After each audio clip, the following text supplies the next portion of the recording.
Welcome to Earth Mission Asia's 2020 fundraiser. All of our lives have been thrown upside down. The pandemic has caused us to change from an in-person fundraiser to an online venue. But I'm excited about two things.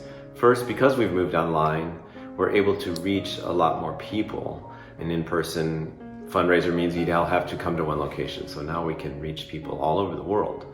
Secondly, we also can have more participation in this fundraiser. We have not only the people that are in the US, but we're able to invite into this venue people from Burma, people from Thailand, and they can share with us tonight. So we're going to bring people from EMA into your homes. In the next hour, you'll hear firsthand from a number of our friends in Burma and Thailand. As you listen to their stories, our hope is that you'll get better insight and understanding of what we're doing, the work, of the need, of the people's hearts, and even of what God is doing to bring us all together in this project. Our team's made up of many people with different skills and gifts. As you listen to this, I want just remember that you're a crucial part of this team also. It's a team that's served over 6,000 patients this year. We have over 30 students training to be physician assistants, which will be their healthcare providers for their people. We also have doctors, nurses, nurse aides, pharmacy techs, lab techs, serving in 2 busy clinics. We have 6 engineering tech young men who are keeping those clinics running. Also, teachers, administrators, and donors round out our team to bring everything together. So for me, it's a privilege to be part of this team, and by the end, I hope that you will feel privileged to be part of it also. Thank you.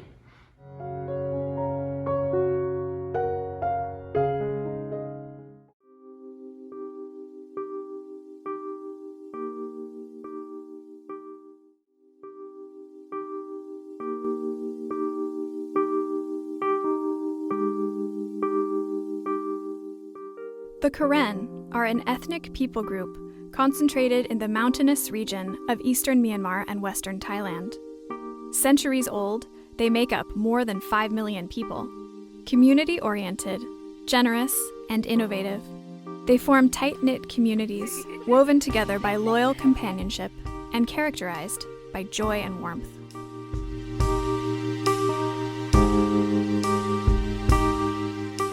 But an equally powerful force that has shaped the Karen community is the profound experiential knowledge of suffering.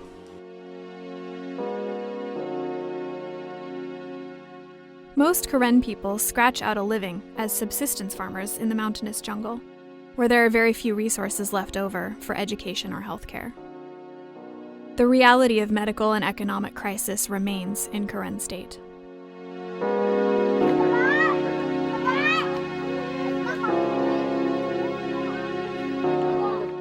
Maternal mortality in this region is 3 times the national Myanmar rate and 50 times higher than the US. 60% of deaths in children under the age of 5 are from preventable and treatable diseases. Diseases we know and can cure with basic healthcare. At Earth Mission Asia, we believe that basic medical access can drastically change these statistics.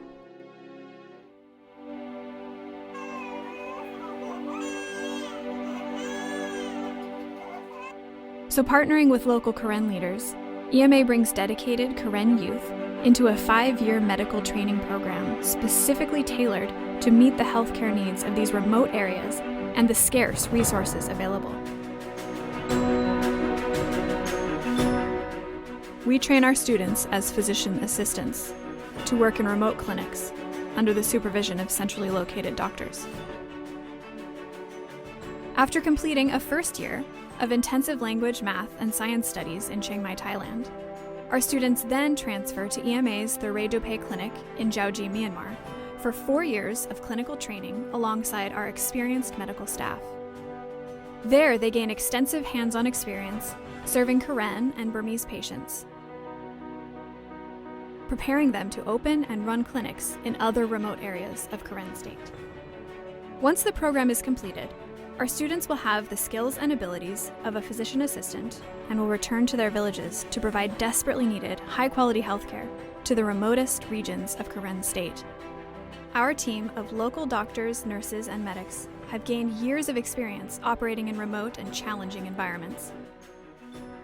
Combined with dedicated teachers, engineers, administrators, and a clinical curriculum tailored specifically for the jungles of Myanmar, we dream of seeing all people in remote areas have access to high-quality healthcare.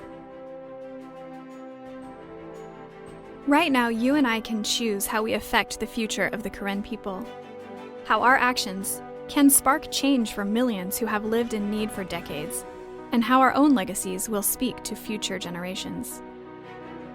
Your words, your actions, your money, and your prayers can change the future for the Karen people. We see the beginnings of change, a turnaround in healthcare for the Karen people. We see hope.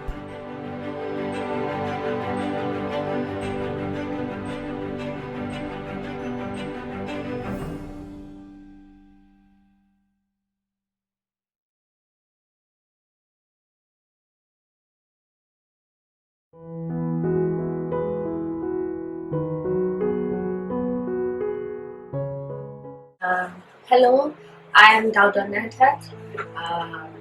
I joined EMA last year, 2019. So it's already 1 year.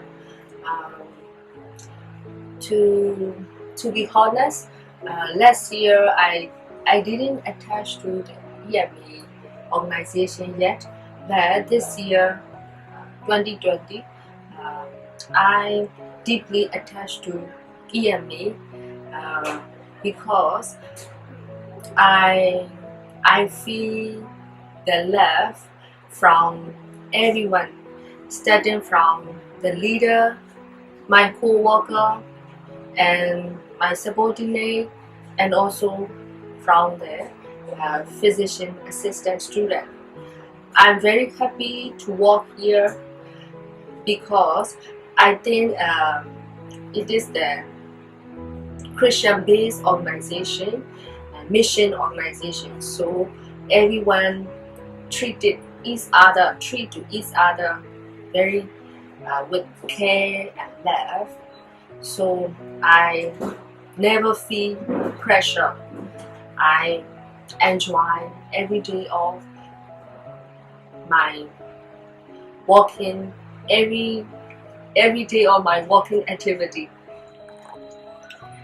I am Dr. Abdul, Medical Officer. I joined with EMA since November 2016. I like EMA mission because EMA support the education of our young Karen people, and EMA help a lot the health progress of our Karen people. That's why I am happy in working with EMA. Hello, my name is Shah. I joined EMA in 2017. Art Mission Asia for me is a good Samaritan. You are there when you are needed, and you answer the needs of the people around here, especially in these difficult times. The Tira Clinic became a center of help for everyone here. I would like to encourage you that God's grace and blessing is not shorted, even in these difficult times. Let us continue this good works together and remember the promises of God. May God bless you all. To me, EMA means equipping a group of people with crucial skills that are needed to serve their own vulnerable communities. It means a team of committed, passionate, and loving individuals. It means unexpected and often uncomfortable challenges. It means learning to thrive where God has placed us. And it means being stretched beyond our comfort for a very worthy cause. Hello, my name is Maekri. I'm a nurse at EMA Tira Clinic.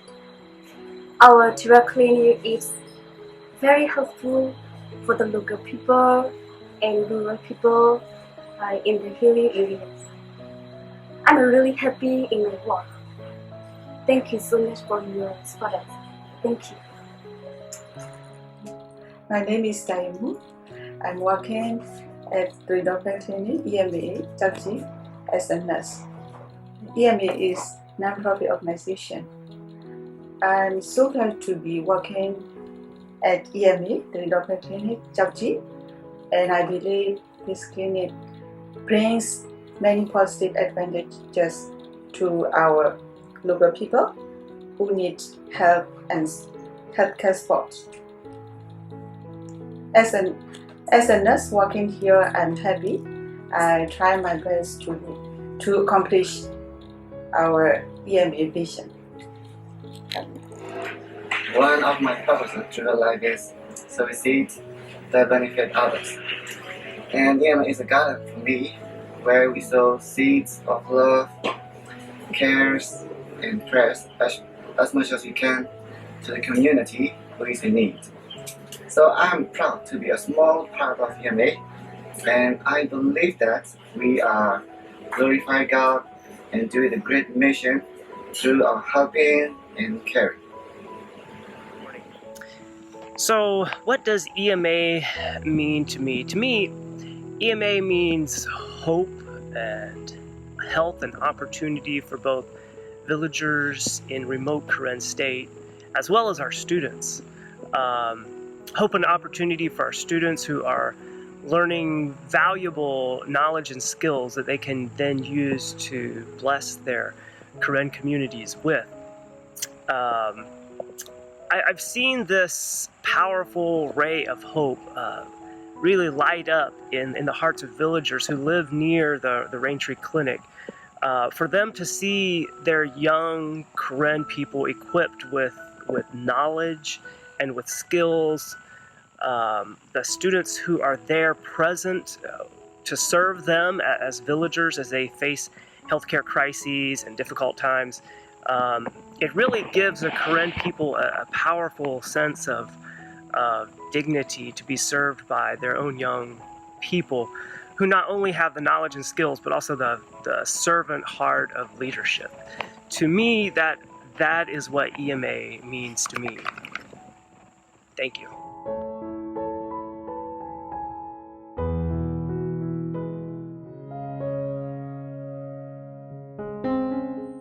Hello, my name is Na Victoria. I am year 2 physician assistant student at Earth Mission Asia. Thank you for your support. Hello, my name is Nazainan and I am a year 4 physician assistant student at Earth Mission Asia. Thank you for your support. Hello, I am Soa. I am a year 4 physician assistant student at Earth Mission Asia. Thank you for your support. Hello, my name is Sophia and I am a year 2 physician assistant at Earth Mission Asia. Thanks for your support. Hello, my name is Sogodabli. I am year 3 physician assistant student at Earth Mission Asia. Thank you for your support. Hi, I am Nopato. I am year 3 physician student at Earth Mission Asia. Thank you for your support. Hello, my name is Nomutapo. I'm a year 3 physician assistant student at Earth Mission Asia. Thank you for your support. Hello, my name is Satupak. I am year 4 physician assistant student at Mission Asia. Thank you for your support. Hello, my name is Saib Lutur. I'm a year 3 physician assistant student at Mission Asia. Thank you for your support.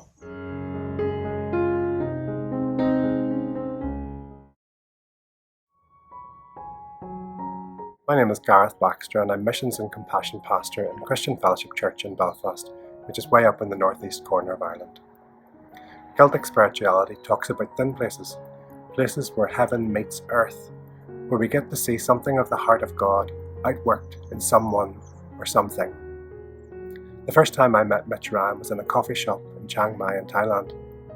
In those moments I felt like I got a glimpse of the heart of God for a people and for a nation, and a vision to see God's kingdom enacted on the earth. Our friendship with the EMA has grown over the past 5 years, and in subsequent visits to Myanmar and Thailand, I saw that vision outworked through doctors, nurses, administrators, students, in how they planned their activities and how they spent their money, in how they interacted with each other and with their community. We saw a two-way relationship, mutually beneficial friendship between EMA and the Karen. that reflected the kingdom of God as it truly should be. When asked to do this video, I did so without hesitation. In any relationship, we look for authenticity, integrity, and compassion. My experience of the EMA conference earlier this year enabled me to see those characteristics in abundance. I believe that God has brought about the relationship with CFC and with EMA.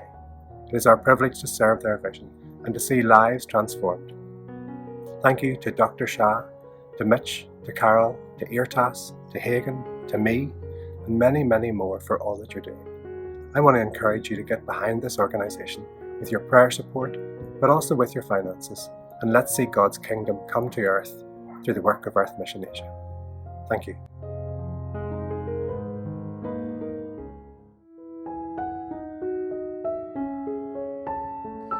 Yeah, sitting here at the end of 2020, I'm thinking like, yeah, it didn't turn out like I expected. So 2020 was our 6th year of a 5-year physician assistant training program. So every year up to this point, we've been preparing for a new class. So we've hired teachers, increased our staff to handle the more students, built new facilities for new students, been preparing new lectures, coordinating rotations, making new schedules, writing new tests. So for the first time in 2020, we were going to be juggling all 5 classes. So that was a kind of a real milestone for the program. I mean, it's kind of like our organization was reaching the activation energy. In chemistry, that's the minimum amount of energy you need to activate a chemical reaction. So 2020 was going to be Earth Mission's activation energy point, showing us the minimum amount of resources we needed to get this physician assistant training off the ground. After that, we could focus on expanding or improving, but at least we know what the minimum is. So, I'm especially after this looking forward to taking the clinical training to a new level. For me, that's really rings my bell. But then COVID hit, and I should say COVID restrictions hit. The actual disease hasn't been very intense in Southeast Asia yet, though it's in the last few days in Yangon, I hear they're having quite a few cases, and it seems to be COVID making its way through Yangon and the Delta. But it's been especially the travel restrictions. They've been in place for a while, and they've been pretty tight for quite a while, and that has impacted us quite a bit. So what I want to do first is just take a few minutes and let you know kind of where the program is at and how this last year has gone and how COVID has affected that. So towards the end of last year, we had revised our recruiting process, and we had selected 12 really good candidates for the freshman class in 2020. So they would be the 5th time our Chiang Mai office or Chiang Mai team has taught them. So they've really got that dialed, that first year program dialed. They got good materials, good systems. They could really concentrate on teaching the students so that they would really get what they needed to start a career in medicine. So the basics, English, math, basic science. Yeah, unfortunately, that class hasn't been able to come to Thailand because of some of these travel restrictions. They're scattered all over Myanmar. They're checking in every month with us, but finally we just decided a few weeks ago that we're just going to skip 2020 and start over 2021 with this same class. So, but that's the first year. The clinical training side of the program's actually been going quite well with some modifications. The program in Lordo, that's where we have the full 2nd year, and about half the 3rd year has really matured as a teaching program.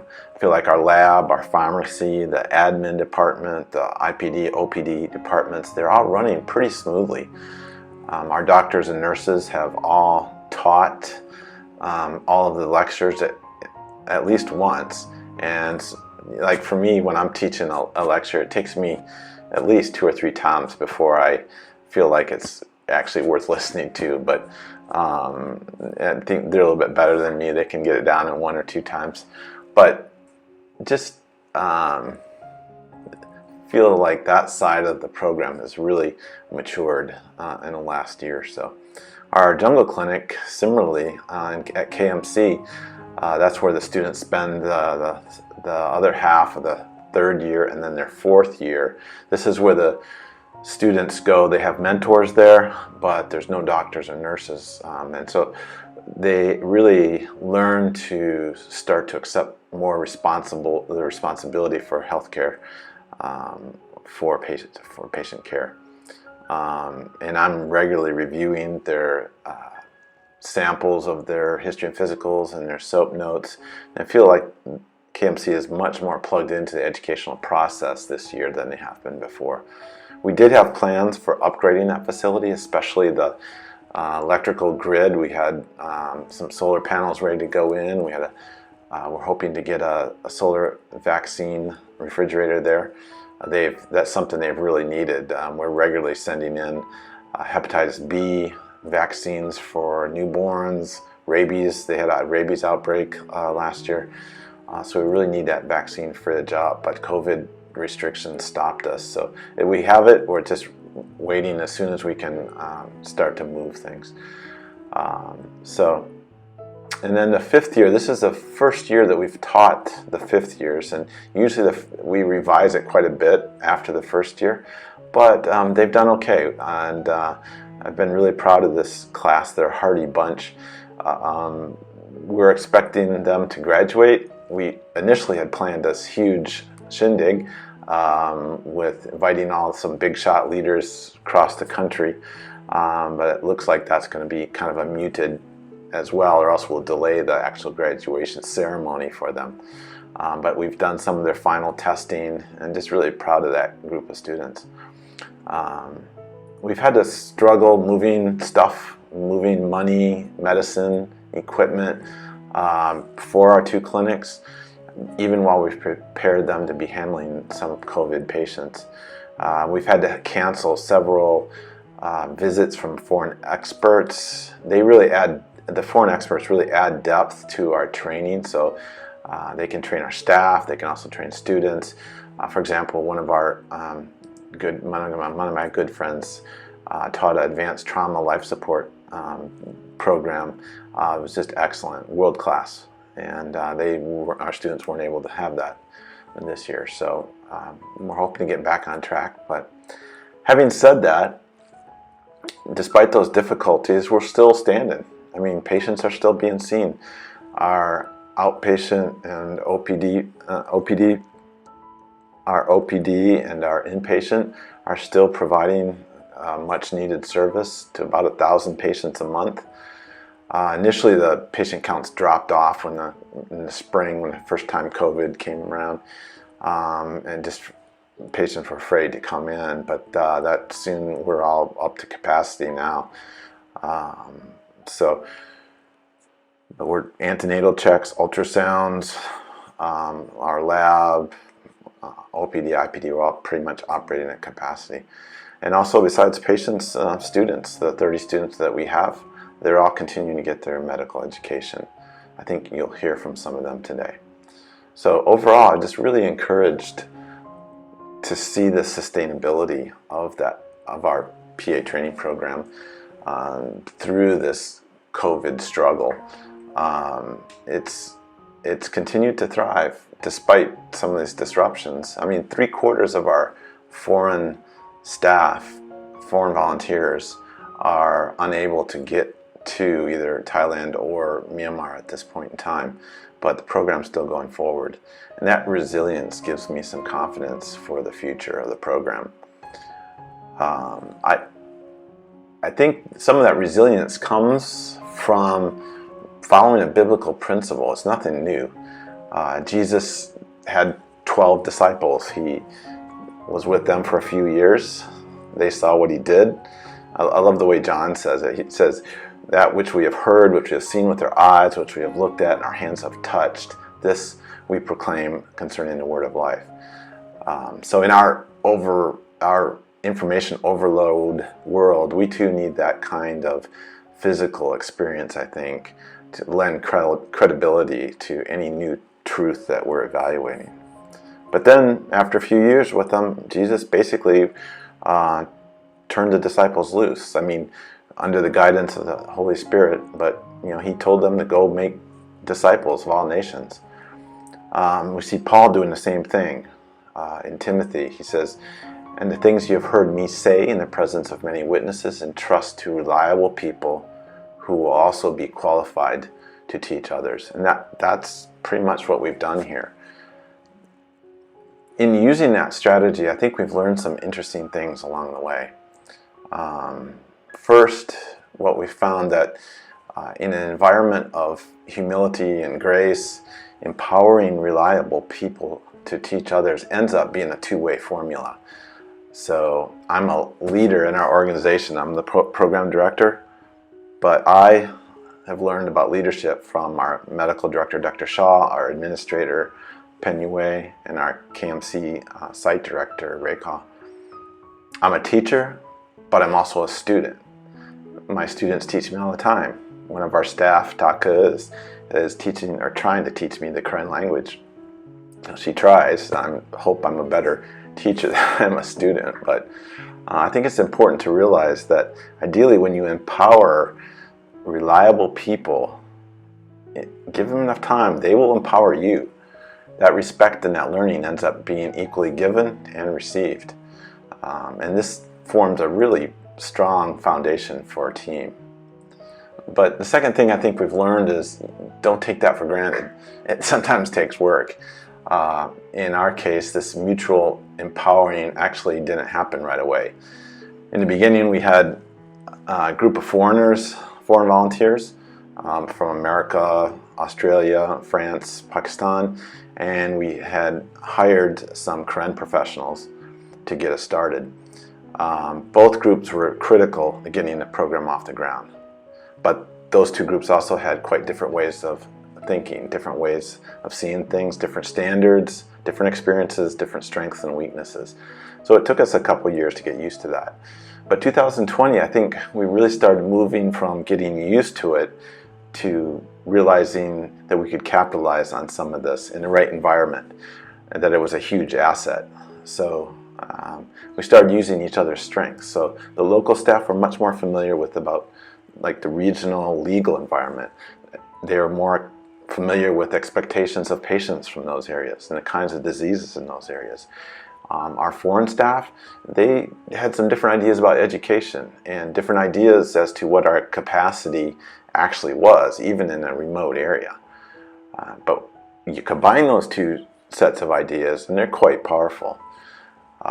But we had to work through some issues because of those differences. And I think that process starts with both groups being willing to get close to each other with the understanding that there may be an acceptable way forward for both groups. And then working through those real problems and differences in an environment of grace and respect, I think.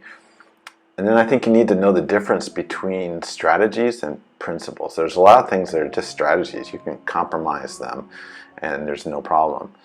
There's a few things that will be principles that shouldn't be compromised. But knowing the difference between those is really important. Listening empathetically is another key point. But I think God gradually moved all of us into the point where I feel we're quite a strong team. At this point in time, COVID hasn't been able to shut us down. We're still going. If I had tried to run the program with a few foreigners, or even if we didn't, we tried to dictate things and hadn't really empowered our staff, a few reliable people, our Karen brothers and sisters with the really ability to lead, we'd be shut down now. We would not be working. Instead, I just spent 4 months kind of stuck in Lerdo. Carol was in Thailand, I'm in Myanmar, we can't travel either.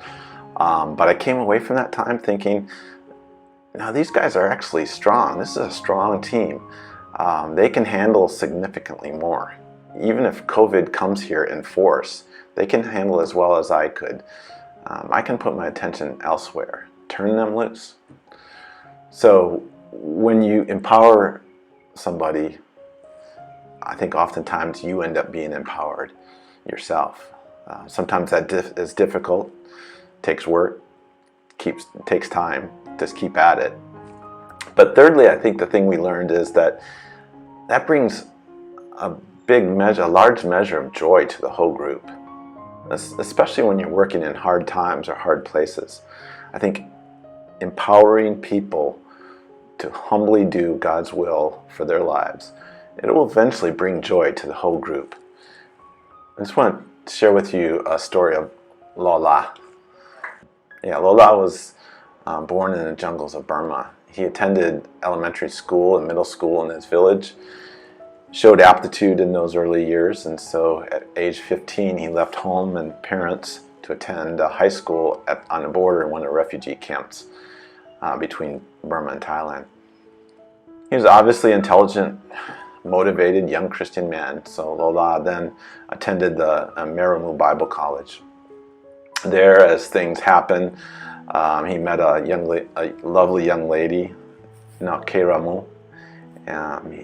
Lola says it was love at first sight. I'm imagining him with this, he's kind of a quiet guy, but this just grin on his face at that moment of destiny in his life.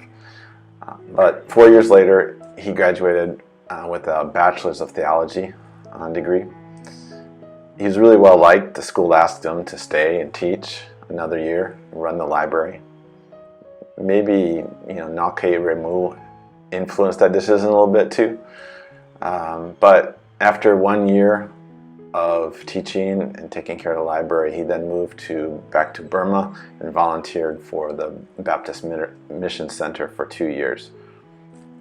And then in 2017, after 4 years of college and then 3 years of volunteer service, Lola began his first salaried job working for the Home Law Firm. It was a 1 year program. He worked as a project coordinator. Then with a salary in his pocket and 8 years of character building, he asked the love of his life, Nalke Ramu, to marry him. They did. Unfortunately, soon after, the law firm wrapped up its project and Lola found himself back looking for a job. Within about a year, as things go, his wife became pregnant. Paying jobs were scarce in Myanmar, couldn't find a job. They moved back in with her parents to minimize expenditures. When their daughter was born, they named her Nura Mary Lynn for the new light shining in their lives. Unfortunately, that light did not include a salary. So one day, Lola heard from some friends that there was some job openings in Malaysia. So he's in Myanmar and he'd have to go out of the country. There was some agents from a glove factory in Malaysia who came and interviewed him. They promised that once he'd arrived and they could look at his qualifications, see how he would work, and then they'd decide on a position at that time. Lola was 29 at the time, strong, smart young man with a deep conviction that as a husband and father, his duty was to provide for his family, no matter what that cost was to him personally.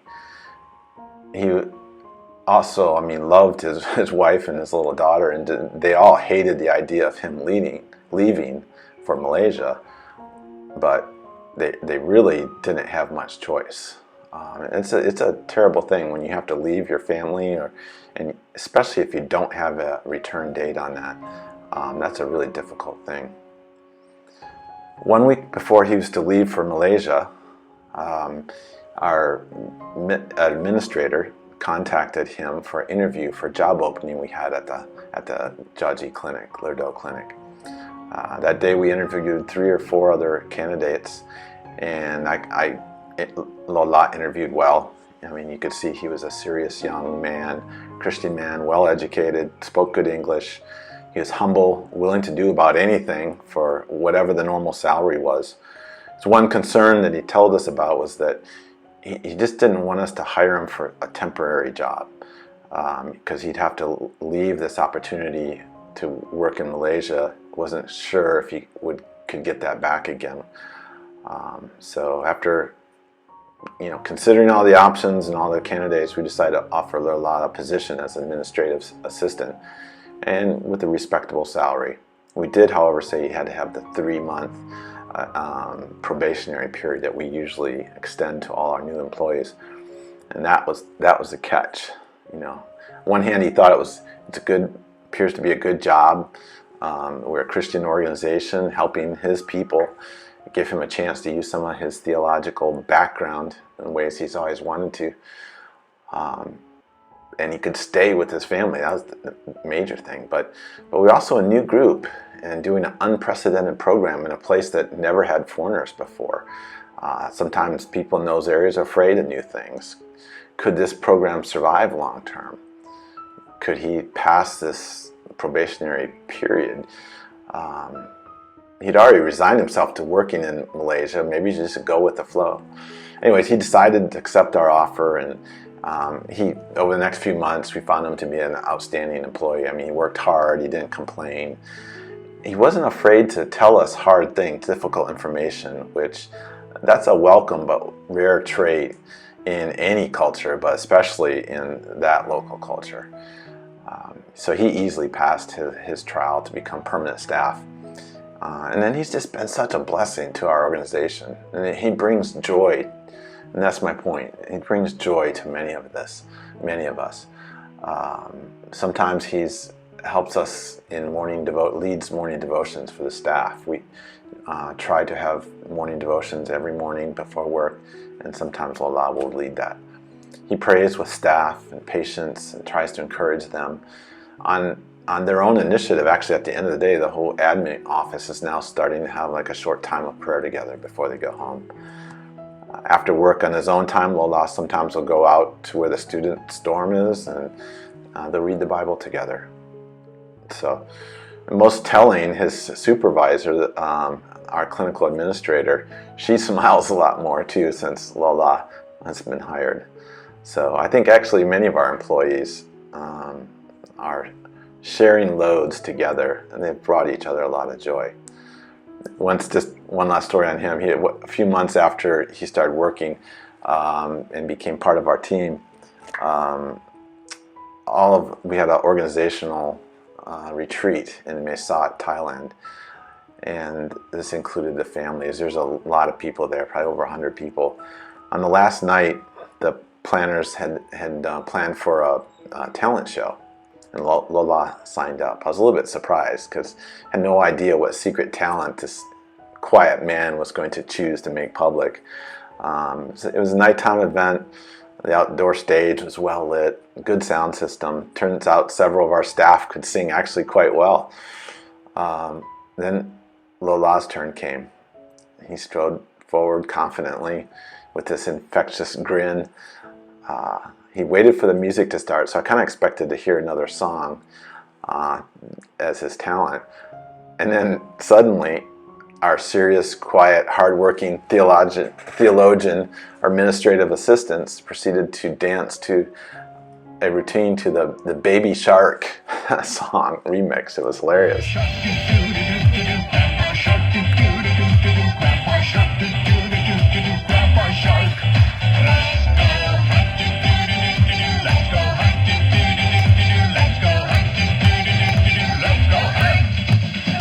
People were laughing and hooting and hollering, and they just couldn't believe the transformation.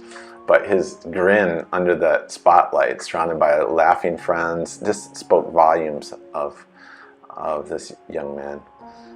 But Lola is confident in his faith. He's determined to follow Christ's way.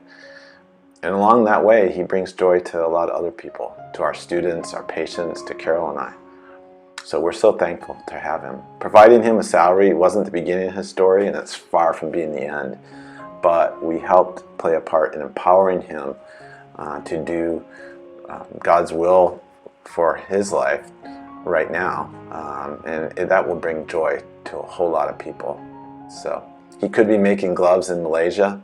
Maybe he may be making more money at it. But instead we have him. And We've empowered a reliable person, and he's returned that in many ways. He's one of our most excellent emissaries for Jesus. Brings us all joy. This is actually I asked him to write something. This is from him. He said, "Thanks to our donors who support us. We enjoy our work. We do not work just according to our job description. We work more than that. We can share the love of Christ with the years. For me, I try to live so that if anyone who sees me, they can see Christ in me." Lola.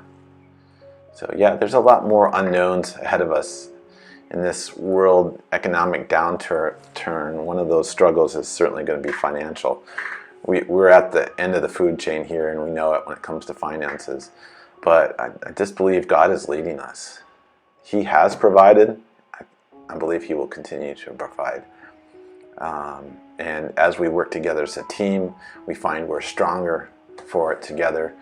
That combined strength, along with, I think, empowering each other, I think that's going to take us well into the future. God is in control of this. We shouldn't fear, we shouldn't despair, but look forward in faith and hope. So, thank you.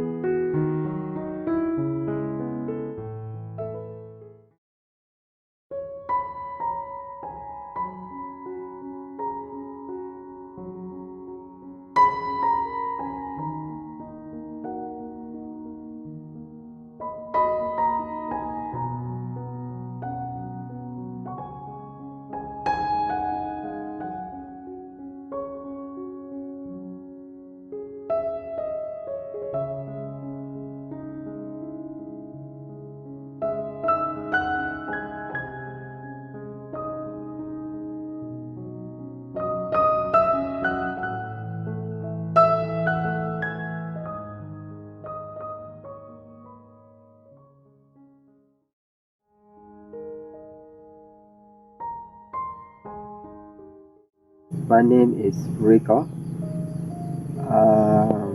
I am a child of grade 3.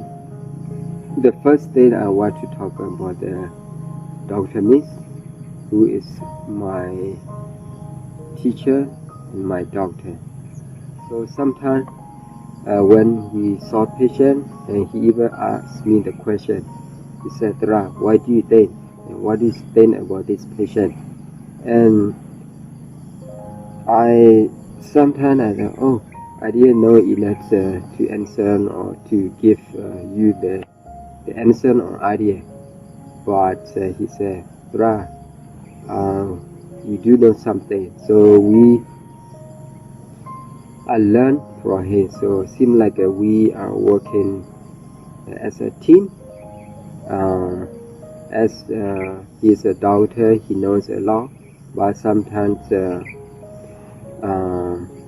even the medics also know something.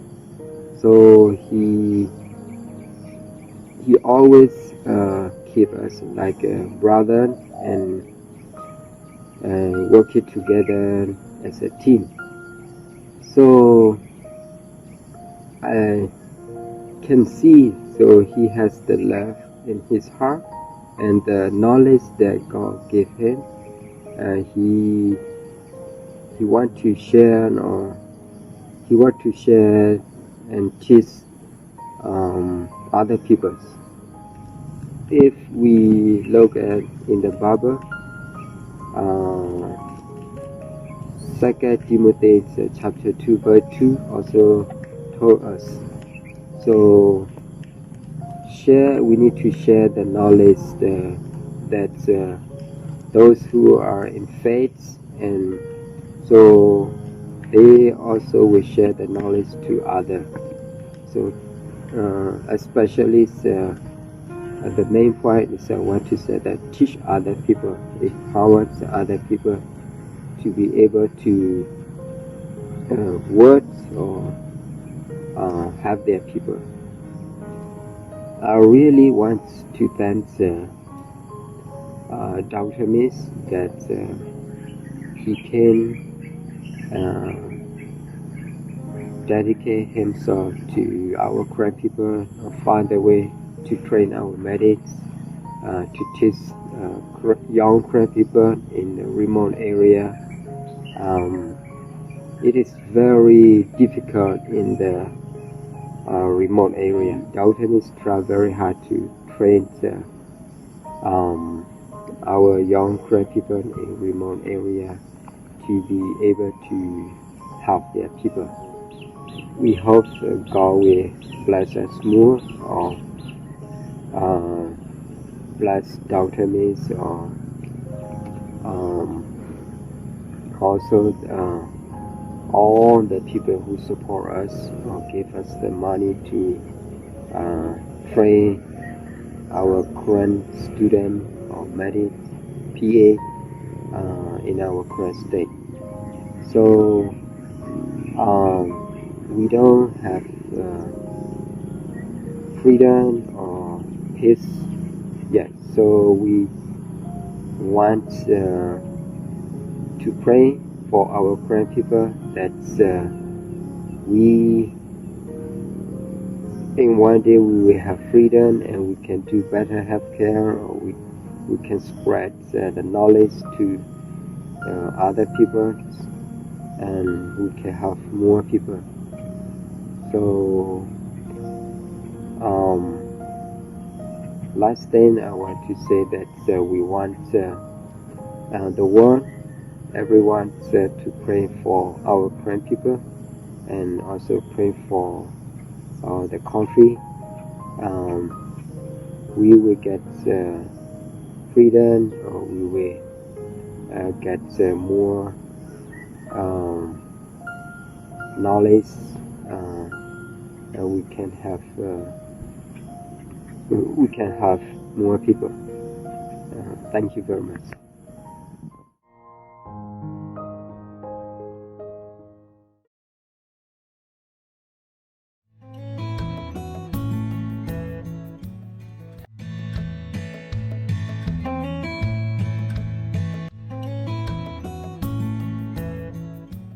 Hello, my name is Sunday.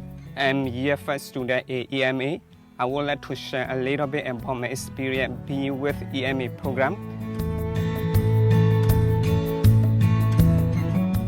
In 2016, I went to China and learned about basic medical skills and other basic general subjects. In 2017 and 2018, I came back and stayed a little in Burma. I have learned so many medical lectures in English by Korean doctors, such as communicable disease, non-communicable disease, obstetrics, and pharmacology. I also have learned how to use lab tests. Being in Tira Clinic without doctors' guidelines, I could not make a plan designed by myself because I still needed to learn and needed to follow doctors' instructions. In 2019, we built a new clinic in a remote area. I spent my time there for 10 months from pregnancy.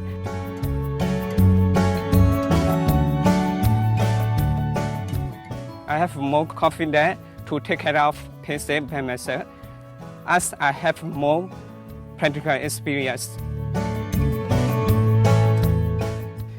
In 2020, our year 1 student come back to Tira Clinic in Georgia, and other year 1 students are going a different clinic for internship. But I plan to stay in Tira Clinic for taking advanced lab training.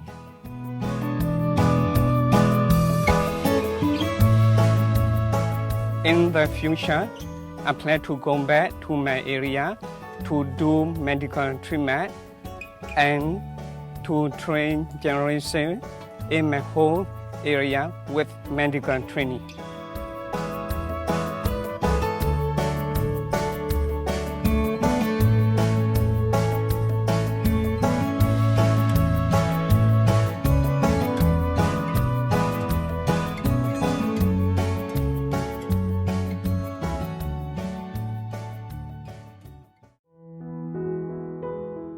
Hey, my name is Jose Abaroa, and I'm the lead pastor at Cypress Creek Church here in Wimberley, Texas. And we've had the privilege of supporting Earth Mission Asia for many years. And what impresses me the most about EMA is not only their scope, they meet the needs of a specific group, these Karen people in Burma, but they also empower this indigenous community to meet the needs in these rural places where there's very little health care. And for us, it goes a little further than that. We are also privileged to not only financially give to them, but also cover them in prayer.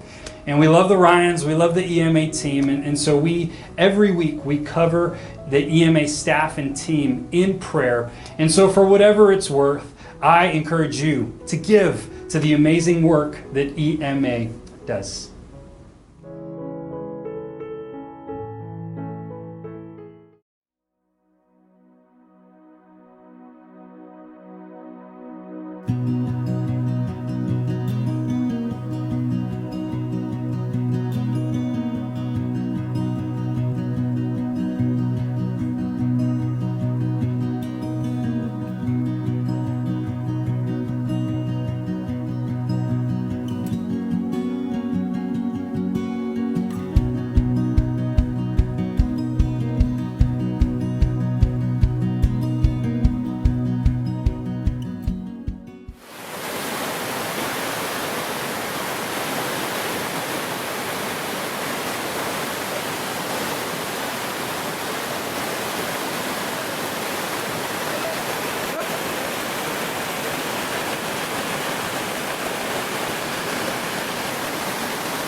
Hi, I'm Danny Bramer, and this is my wife, Jeannie. Earth Mission Asia asked us to talk a little bit about why we give, and specifically why we give to Earth Mission. We give generously because Jesus gave everything for us first. We're commanded to love our neighbors, and one way we love is through giving. We really believe in Luke 12:48, where it says, "To whom much is given, much is required." And required means required. It doesn't mean suggested or encouraged or even pretty please.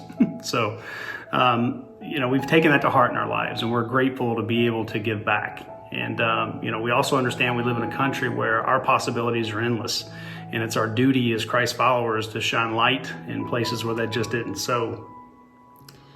But then you have to figure out where to start. I mean, there's hundreds, if not thousands, of great organizations that you can donate to. We've been involved with different mission organizations for the last 20 years, and so we've been exposed to a lot of those different ones. But the one thing we mostly agree on is the fact that we're called to be good stewards of what we've been blessed with. And so that's how we try to focus our efforts first when we make those decisions. Yeah, and when I first met Mitch and Carol in Southeast Asia on a mission trip, I immediately realized there was something different about what they were building in their organization. They teach young people from remote areas medical and engineering capabilities and skills that they'll take back to these places and, not only change the course of their family, but the courses of an entire community. Their ministry is investing in people, building true human capacity that's going to long outlive them and all of us. They do this by walking with and doing life with those they're serving. So it's amazing, and it actually sounds to me like a whole lot like somebody's ministry that lived about 2,000 years ago. But when you're there, it's truly palpable what's happening. The transformation we've witnessed over the years have been nothing short of miraculous, from the kingdom-sized vision they shared at the beginning to the location of the Lerdo Clinic and how that came about to really all the folks that had given their lives to Jesus because of Earth Mission Asia. I mean, God just has his hands all over this.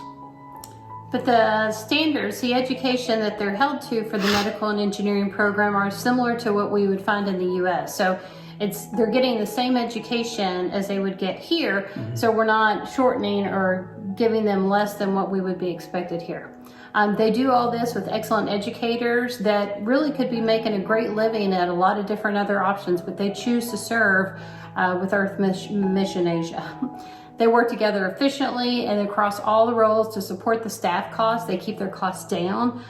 They're very much focused on a needs-only basis. So the money that's donated goes straight to the mission and not to all the other expenses that many of them have. Yeah, it's true. And if you ask Mitch and Carol, they'll tell you every time that they learn just as much from the Koran as the Koran could ever learn from them. And it's because of, that type of others-centered, humble, God-first leadership that, we give to EMA. We can't think of a better way to steward our resources to honor God. And if you give to Earth Mission Asia, thanks. Continue, please. And if you're on the fence and you're considering it, we hope that this encourages you to give and give generously. Thank you all, and God bless.